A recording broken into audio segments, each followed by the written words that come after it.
Historia de la Filosofía, volumen 1, sección 96, parte tercera. Filosofía escolástica, capítulo 7, la Escuela de Chartres. Esta es una obra del maestro Nicolás Abagnano. 220. Joaquín de Fiore. Las sectas heréticas del siglo XII comparten toda la creencia de una inminente y final renovación del mundo, señalado por ellas como la venida del reino del Espíritu Santo.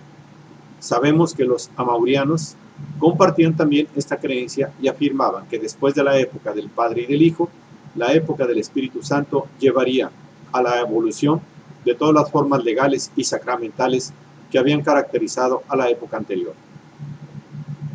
Esta división de las épocas históricas, así como la esperanza escatológica fundada en la misma, fueron sugeridas por las especulaciones trinitarias, iniciadas por Abelardo, y que florecían en la escuela de Chartres.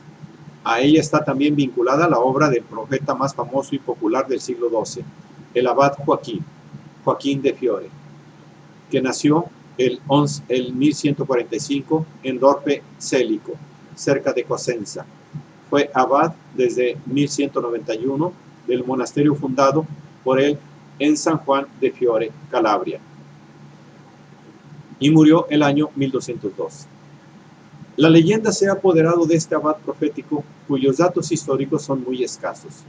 Según la biografía urdida por un monje del 600, Jaime Greco, que sacó datos de las cartas del antiguo cenobio de Fiore, pero que ciertamente los modificó y transfiguró, Joaquín hizo una peregrinación a Tierra Santa y pasó por Constantinopla. Habiéndose salvado ahí milagrosamente de una epidemia, se convirtió al ascetismo. Vuelto a su patria, entró en el cenobio cisterciense de Sambucina y después en el de Corazo, del cual fue abad. En 1119, Joaquín se retiró a hacer vida de anacoreta y fundó entonces el cenobio de San Juan de Fiore. Debió participar de alguna manera en las azarosas vicisitudes históricas de su tiempo, dirigiéndose hasta Nápoles para amenazar por sus crueldades a Enrique VI, que asediaba la ciudad, y obligando a la emperatriz Constanza a postrarse a sus pies para obtener el perdón de sus culpas. Joaquín escribió 3 grandes obras que se completan mutuamente: Concordia Novi et Veteris Testamenti, Expositio in Apocalypsium, Psalterium Decem Concordarum. Además de estas, compuso otro escrito teológico, Polémica contra Pedro Lombardo, de Unitale Seu Essentia Trinitatis, que se ha perdido. Un escrito contra los hebreos, Adversus Judeus, una exposición sumaria de la fe católica, de Articulis Fidei. Estas últimas obras están inéditas. Ha sido editado recientemente el Tractatus Super Quator Evangelio, sobre cuya autenticidad subsiste alguna duda. El interés fundamental de la obra de Joaquín reside en su mensaje profético. De su visión de la historia llega el anuncio de una renovación inminente, la venida del reino del Espíritu Santo. Pero su visión de la historia está fundada sobre un concepto de la Trinidad cristiana. Sus especulaciones trinitarias se vinculan así a su mensaje profético. Tales especulaciones presentan una cierta afinidad con las de Gilberto Porretano, aunque no pueda, quizás, hablarse de una dependencia, dada también la diversidad de temperamento espiritual entre el teólogo Gilberto y el profético abad Calabrés. La teología de Joaquín está elaborada con vistas a su filosofía de la historia.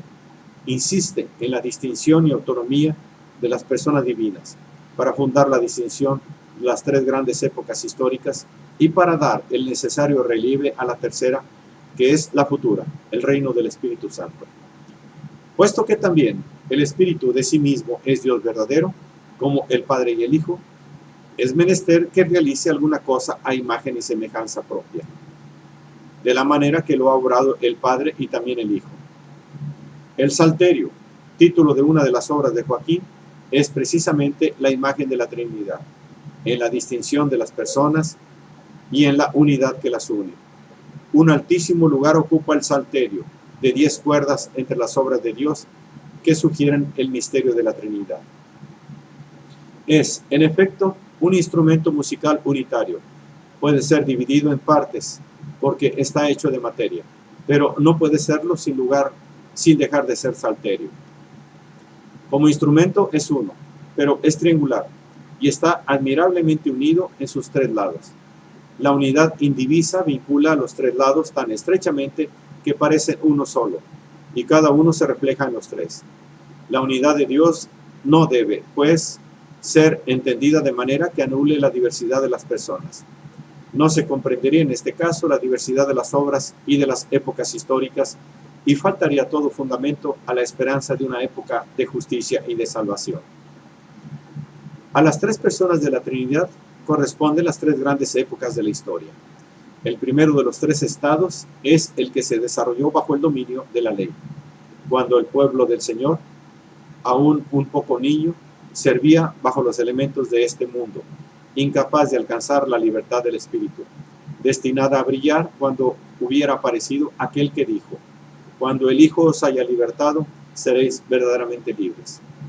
El segundo de los tres estados es el que se inició con el Evangelio y que todavía perdura, sin duda en libertad, si se compara con el estado precedente, pero no si se piensa en el porvenir. Por esto, dice el apóstol San Pablo, conocemos ahora solo en parte y solo en parte profetizamos, pero cuando venga la perfección, todo lo que es parcial será anulado. El tercer estado se iniciará hacia el fin del siglo, no ya bajo el velo opaco de la letra, sino en la plena libertad del espíritu, como la otra del primer testamento, en virtud de una cierta analogía, parece pertenecer al Padre, y la letra del nuevo al Hijo. Así, la inteligencia espiritual que procede del uno y del otro pertenecen al Espíritu Santo. Y como el orden de los conjugados, en virtud de una analogía evidente, pertenece al Padre, y el orden de los predicadores al Hijo, así el orden de los monjes, al que han sido destinados los grandes tiempos finales, pertenece al Espíritu Santo. El tercer estado que ha de venir se caracterizará, pues, por una inteligencia de la palabra divina, no ya literal, sino espiritual. Los nombres conocerán verdaderamente su significado real. Hay un evangelio eterno que es la misma palabra de Dios, debajo de la letra de las expresiones evangélicas. Los mismos sacramentos son símbolos provisionales, pero no por esto menos necesarios, de aquella realidad con la cual, en el tercer estado, el hombre entrará directamente en comunicación. El primer estado vivió del conocimiento, el segundo se desarrolló en el poder de la sabiduría, el tercero difundirá la plenitud de la inteligencia. En el primero reinó la servidumbre, en el segundo la servitud filial, el tercero dará comienzo a la libertad. El primero transcurrió en los azotes, el segundo en la acción, el tercero transcurrirá en la contemplación. El primero vivió en la atmósfera del temor, el segundo en el de la fe, el tercero vivirá en la verdad. En el tercer estado, no solo las almas, sino también los cuerpos serán transfigurados. El cielo y la tierra tendrán una nueva belleza y el dolor y la muerte desaparecerán.